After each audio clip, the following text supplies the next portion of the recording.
5월 5일은 어린이날입니다. 그리고 5월 첫 주일을 어린이 주일로 지키고 있습니다.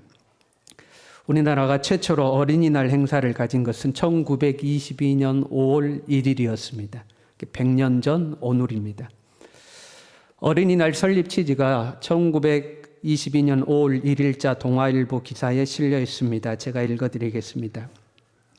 지금의 우리 조선 사람은 어른이나 아이가 누가 사람의 권리가 있으며 사람의 대우를 받는가 생각하면 실로 기가 막히는 일이다. 첫째, 먹을 것이 없고 편안히 쉴 집이 없는 터이라 사람 노릇을 하려 할지라도 할 수가 없는 것은 자연한 형세이다. 젊은이나 늙은이는 이미 희망이 없다. 우리는 오직 나머지 힘을 다하여 가련한 우리 후생되는 어린이에게 희망을 주고 생명의 길을 열어주자 하는 취지로 오늘 5월 1일을 어린이날로 작정하여 하고 글이 이어지고 있습니다. 100년 전 오늘이에요. 아이들뿐만 아니라 어른도 사람 대우를 못 받고 살았던 시대입니다. 가난한 거죠. 먹을 것이 없고 입을 것이 없고 편안히 쉴 집이 없었다 하고 기록하고 있습니다. 신분제도가 타파됐다고는 해도 여전히 양반과 상민이라는 계급의 잔재가 남아있던 시대였습니다. 힘이 없으면 무시당하고 멸시받던 그런 시대였죠. 젊은이나 늙은이는 이미 희망이 없다. 늙은이는 희망이 없다가 아니고 젊은이도 희망이 없다는 거예요. 누구에게만 희망이 있다? 우리의 어린이들에게만 희망이 있다 하고 글을 기록하고 있습니다. 계속해서 동아일보 기사에 어른에게 드리는 글 이렇게 되어 있습니다. 1. 어린이를 내려다보지 마시고 치어다보아 주시오. 깔보지 마시오 그 말이에요. 2. 어린이를 늘 가까이 하사 자주 이야기하여 주시오. 얘들은가 하지 말라는 거예요. 3. 어린이에게 경어를 쓰시되 부드럽게 하여 주시오. 아이들에게 이 말을 함부로 하지 말라 하는 거예요. 생각해봐요. 과거의 어린이는 지금의 개만 또 못했던 것 같아요. 여러분 집에서 강아지 얼마나 예뻐요. 그렇잖아요. 그런데 과거에는 아이들을 함부로 한 거죠. 4번이 재밌습니다. 이발이나 목욕, 의복 같은 것을 때맞춰 하도록 하여 주시오. 이발도 때맞춰서 못했어요.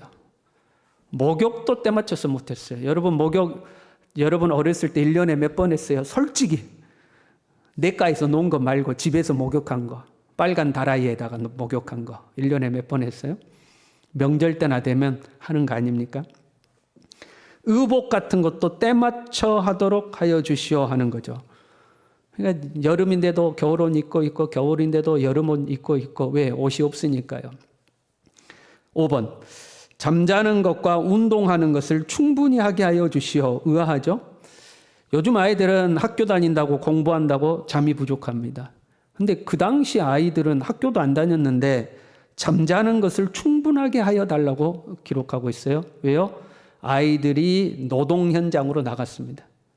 들로 산으로 가서 농사 짓고 하는 것을 아이들이 도운 거죠. 그래서 잠이 부족한 겁니다. 6번 산보와 원적 가는 것을 가끔 시켜주시오. 원적은 소풍입니다. 소풍.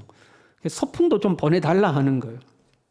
7번 어린이를 책망하실 때에는 쉽게 성만 내지 마시고 자세히 타일러 주시오. 무조건 성질만 내지 말고 선은 이렇고 후는 이렇고 이러니 이렇다고 설명해 달라는 거죠.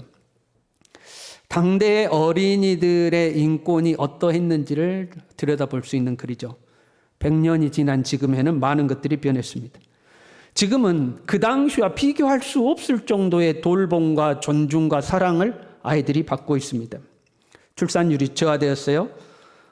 그러다 보니까 한 집에 1명, 많아야 2명. 물론 우리 집은 5명까지도 있긴 하지만 우리 교회에는 5명까지도 있지만 뭐 1명, 2명 키우잖아요. 온갖 정성을 이제 쏟아붓는 거죠. 통계청에 의하면 신생아 출생아 수가 2015년에는 48만 3천 명이었습니다. 그것이 2020년에는 27만 7천 명이 되었습니다. 불과 5년 만에 반 정도로 줄어버렸습니다. 그런데 그 아이들을 양육하면서 들어가는 육아용품 시장에는요, 2015년에는 2조 4천억이었습니다. 그런데 2020년에는 4조였습니다. 아이들은 반으로 줄었는데 육아 비용은 배가 올라간 겁니다. 그렇게 보면 한 아이를 양육하는데 4배 이상의 비용을 쏟아붓고 있는 것을 알 수가 있습니다. 그도 그럴 것이 유아용품점을 가보십시오. 별의별 게 다 있습니다. 아이들 하나 키우려면요, 기저귀도요 단계별로 다 있습니다. 분유도 단계별로 다 있습니다. 장난감도 어릴 때부터 해가지고 온갖 장난감이 있고요. 뭐 아이들 용품이 다양합니다. 여러분, 우리 자랄 때 목욕용품이 어디 있었고 장난감이 어디 있었습니까? 그 옛날에 가지고 논 게 돌이나 막대기 가지고 논 거예요. 장난감이 없으니까. 비석치기 한다거나 공기놀이 한다거나 다 돌 갖고 놀잖아요. 장난감이 없으니까 돌 갖고 놀던 시대였습니다. 옷인, 여러분, 새 옷이 어디 있습니까? 명절 때나 되면 새 옷 한 벌 얻어 입을까 말까였습니다. 새 신발이나 새 옷 하나 사주면 그거 잠잘 때 머리맡에 두고 그 두근거리는 가슴으로 내일 그거 입을 거 생각하고 그렇게 잠들곤 했었습니다. 근데 지금은요, 뭐 새 옷을 사줘도 반응이 별로고 새 신발을 사줘도 반응이 별로입니다. 사회의 인식 자체가 아이들을 귀하게 여기고 하나의 인격체로 여기게 되었습니다. 저희가 학교 다닐 때는 항상 매를 맞았어요. 무슨 일이 있으면 선생님들이 체벌을 하였습니다. 그 중에서는 체벌을 하더라도 너무 지나치게 체벌하는 선생님들이 있었어요. 자기의 분풀이를 학생들에게 하는 분들이 있었죠. 그럼에도 불구하고 당시에는 별 문제가 되지 않았습니다. 그러나 지금에는 체벌을 했다가는 큰일 나죠. 사회적 인식의 수준이 많이 변했다는 것을 알 수가 있습니다. 각종 보호법들이 생겨나서 우리의 아이들을 함부로 대할 수 없는 시대가 되었습니다. 우리 사회는 어린 아이라도 인격을 존중하는 사회가 되었어요. 바람직하고 좋은 일입니다. 이 인격을 존중한다는 것은 개인의 선택의 자유를 존중하는 것을 의미합니다. 그리고 이 선택의 자유에는 종교의 자유도 포함이 되어 있습니다. 우리 아이들이 학교에서 이런 것들을 배워요. 인권에 대해서, 인격에 대해서, 자유에 대해서 배우는 거죠. 이 아이들에게 이제 우리 부모가 교회 가자 하면 아이들이 오늘은 가기 싫어 그럽니다. 교회 가야지 그러면 종교의 자유가 있는가요? 종교의 자유가 하고 이제 부모에게 종교의 자유를 이야기합니다. 여러분, 원래 종교의 자유란 나의 종교를 다른 사람에게 전할 자유를 포함하고 있습니다. 내 종교를 다른 사람에게 전하는 거죠. 우리는 그걸 전도라고 하는 거죠. 그런데 우리 사회는 이것을 종교 차별이라고 주장하고 가르칩니다. 그 사람의 자유니까 너의 종교를 상대방에게 전하지 말라고 이제 가르치죠. 그렇게 하면 종교 차별이 되는 겁니다.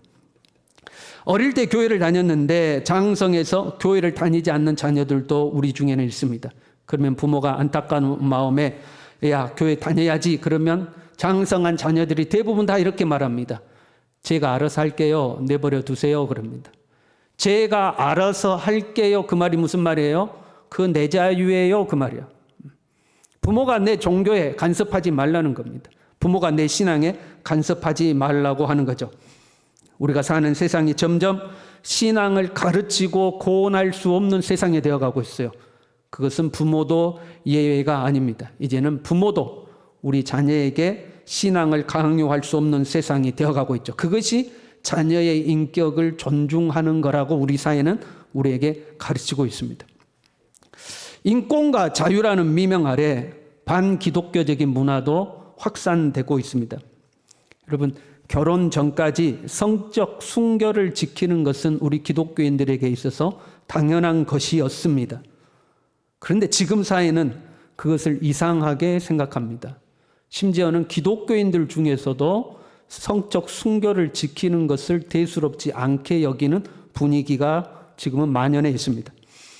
한국 기독교에 있어서 술과 담배를 하지 않는 것은 기독교인의 상징이었습니다.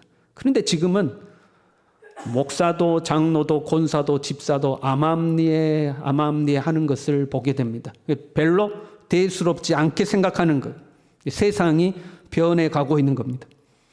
이 코로나 시대를 지나면서 교회는 세상에게 비난받는 시대가 되었습니다. 어디 가서 교회 다닌다고 말하기가 눈치 보이는 시대가 된 거죠. 그리고 사회적 분위기가 교회 다니는 사람은 무능하고 무지하고 연약하기 때문에 교회를 다닌다는 그런 이상한 분위기가 우리 사이에 조성되어 가고 있습니다. 그러니까 교회 다닌다고 그러면 무시를 당하는 거죠. 아직도 교회 다니냐? 이런 거죠.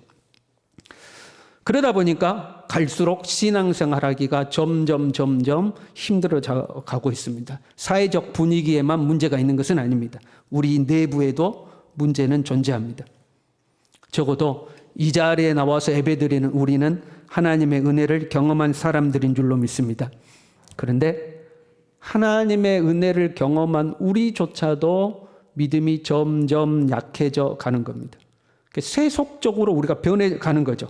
하나님을 향한 열망은 식어지고 세상을 향한 욕망은 커져가는 겁니다.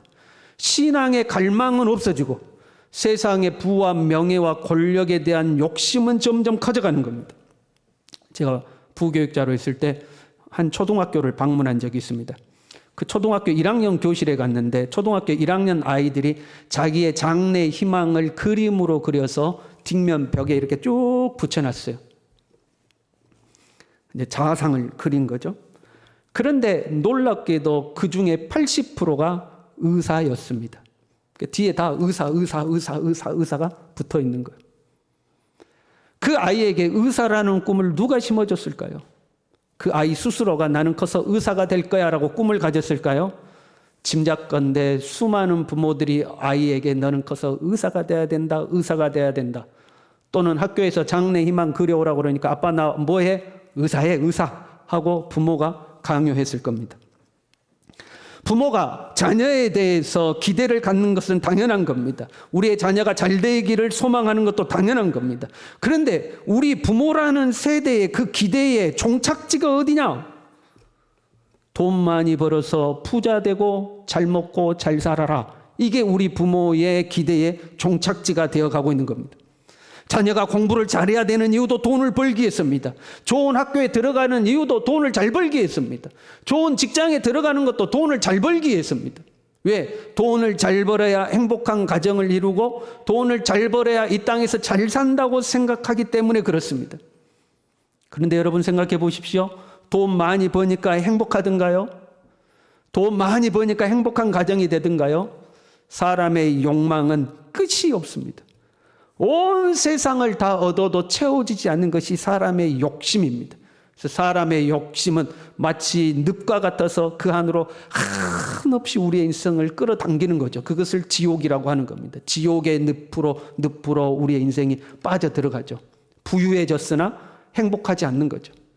넉넉하고 부유한 가정에서 자라났지만 우리 아이들의 인격은 더 미숙하죠. 이기적이고 자기밖에 모르고 감사할 줄 모르고 부모에게 효도할 줄도 모르는 미숙한 아이들이 되어가고 있는 거죠. 그럼에도 불구하고 우리 부모 세대들이 심지어 예수 믿는 우리조차도 자녀가 공부 잘하고 좋은 학교 가고 좋은 직장 들어가고 큰 아파트 사고 좋은 차 사고 그러면 기뻐하고 즐거워하면서 반면에 우리 아이의 신앙에는 그렇게 크게 신경을 쓰지 않는 겁니다. 코로나를 우리가 겪으면서 많은 부모들이 자기의 자녀들을 교회에 보내지 않는 것을 목격했습니다. 물론 학교도 가지 못하고 학원도 가지 못하고 그 어디도 가지 못하는 상황 속에서 어쩔 수 없이 교회를 못 나오는 경우들도 있었습니다. 그러나 학교도 가고 있음에도 불구하고 학원을 다니고 있음에도 불구하고 교회에만은 보내지 않는 부모들도 상당히 많았습니다.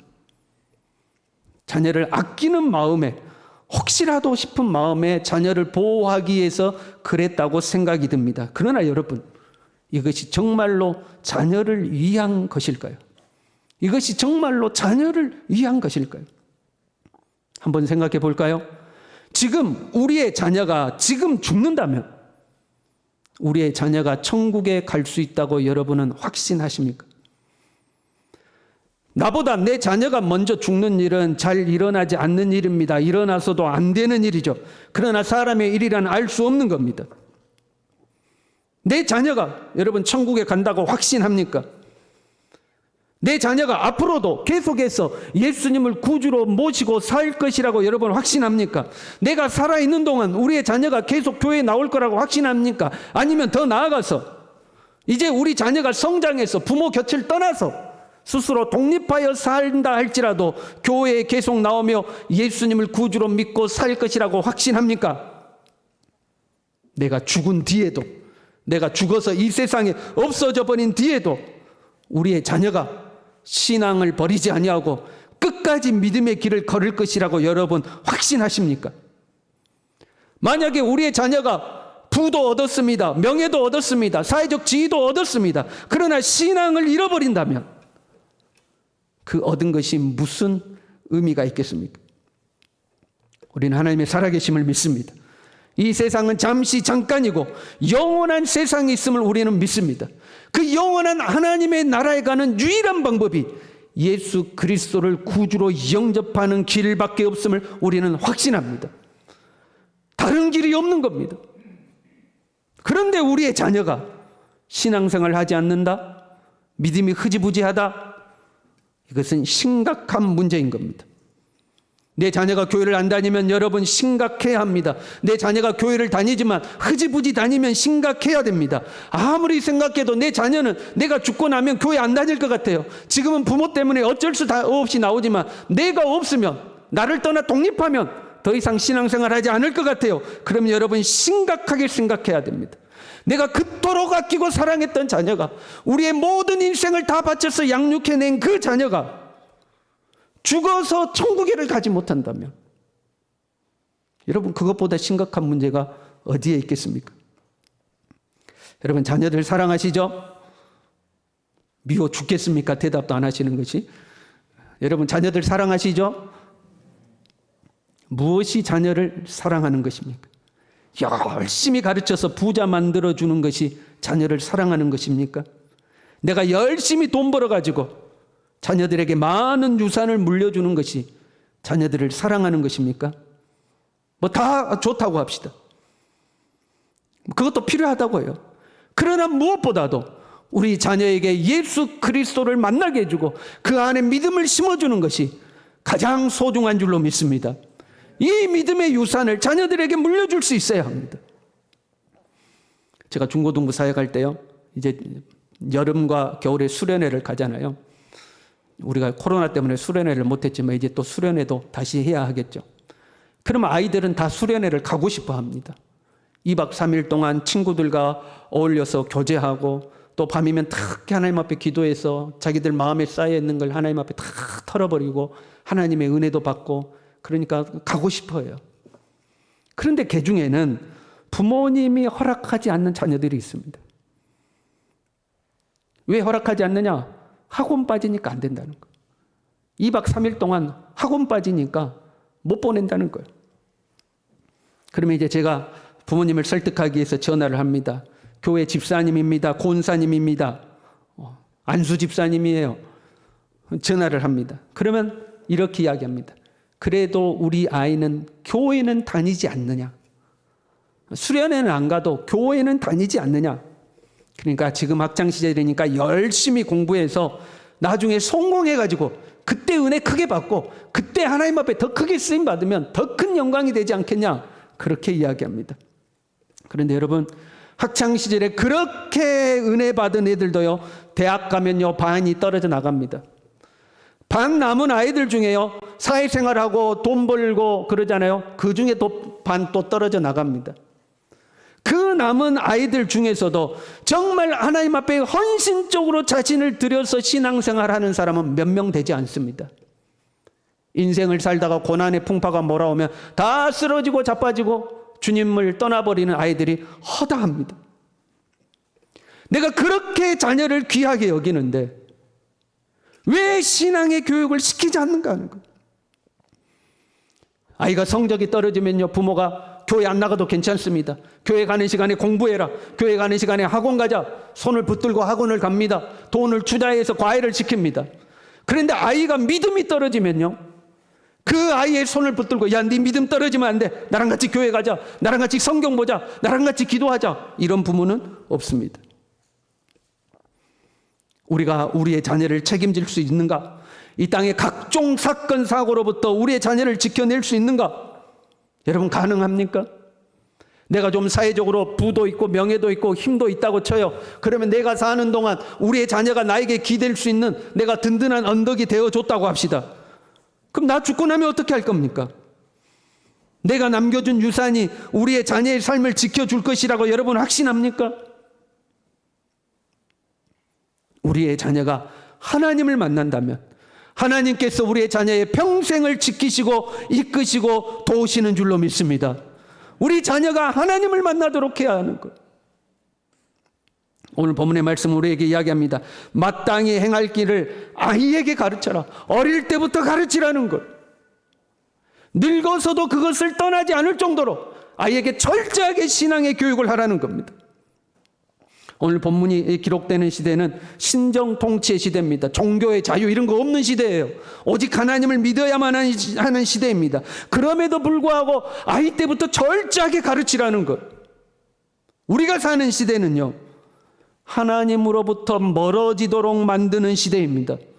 그러니 더더군다나 철저하게 신앙교육을 해야 합니다.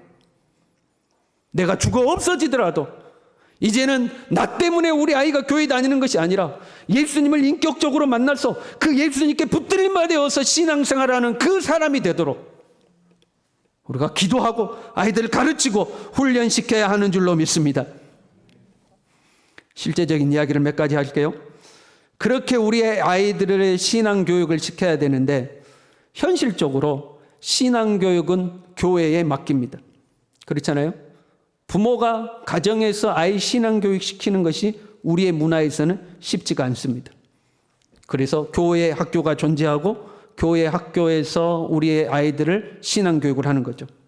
그 교회 교육은 여러분의 헌신으로 이루어집니다. 누군가가 교사가 되어서 어떤 자녀를 맡고 그 자녀를 위해서 기도하고 그 자녀와 상담하고 그 자녀에게 말씀을 가르치는 헌신이 있어야지 교회의 교육이 이루어집니다. 교회의 교육이란 내 자녀를 교육하는 거죠. 사랑하는 성도 여러분, 교회의 교육을 위해서 기도해 주시고 헌신해 주시길 바랍니다. 내 자녀를 살린다는 마음으로 헌신하셔야 돼요. 어쩌다 보니까 내가 교사가 되어서 헛부로 하면 안 됩니다. 이 아이의 전 인생이 걸렸다는 심정으로 한 아이를 맡아서 그에게 하나님의 말씀을 가르치고 그 안에 하나님의 생명이 들어갈 수 있도록 기도하고 헌신하시길 바랍니다. 또 하나는요, 신앙의 본을 보일 수 있어야 합니다. 먼저 믿는 우리가 우리의 자녀들에게 신앙의 본을 보여야 합니다. 절대 자녀들 앞에서는 여러분 교회에 안 좋은 이야기를 하지 않기를 바랍니다. 여러분 우리가 신앙생활 하다 보면 교회에 안 좋은 모습이 보입니다. 목회자의 안 좋은 모습도 보입니다. 장로님 안 좋은 모습도 보입니다. 성도들 간의 안 좋은 모습도 보입니다. 그러면 부부 간에 또는 친한 사람들 간에 그런 이야기 할 수 있잖아요. 우리 교회가 그랬다니까. 이번에 목사님이 이랬다니까. 권사님이 그랬다니까. 그 권사님 때문에 힘들어. 그런 이야기 할 수 있잖아요. 자녀가 있는 데서는 하면 안 됩니다. 자녀 앞에서 교회를 비난하고 지도자를 비난하고 신앙을 비난하면 그 자녀 크면 반드시 신앙생활 하지 않습니다. 왜? 어릴 때부터 그 이미지가 교회 이미지가 그렇게 들어가 있었기 때문에 신앙생활 하지 않습니다. 가정에서 여러분 신앙의 본을 보이지 않고 이중적으로 하면 교회에서는 경건한 척하고 가정에 가서는 엉망이면 그 자녀 거의 신앙생활 하지 않습니다. 내 스스로가 신앙생활을 대수롭지 않게 여기면 내 자녀는 더더군다나 신앙생활 하지 않습니다. 신앙은 우리가 가정에서의 신앙은 말로 가르치는 것이 아니라 삶으로 본을 보여야 하는 겁니다. 그렇게 최선을 다했음에도 불구하고 내 자녀 내 뜻대로 안 될 때 있습니다. 기도하고 눈물을 쏟고 다 했음에도 불구하고 내 자녀 내 마음대로 안 됩니다. 그런데요, 십계명에 보면 이렇게 되어 있습니다. 나를 사랑하고 내 계명을 지키는 자에게는 천대까지 은혜를 베푸느니라. 내 힘으로 내 자녀 어떻게 안 돼요? 여러분 하나님께 맡기시길 바랍니다. 그럼에도 불구하고 하나님을 사랑하시길 바랍니다. 하나님 말씀대로 살아가시길 바랍니다. 하나님께서 우리의 소원을 살피시사 우리의 자녀를 만지시고 우리의 자녀를 믿음의 길로 인도해 주시는 줄로 믿습니다. 그걸 믿고 주님 앞에 믿음으로 살아가는 우리 모두 될 수 있기를 간절히 바랍니다. 함께 찬양하겠습니다.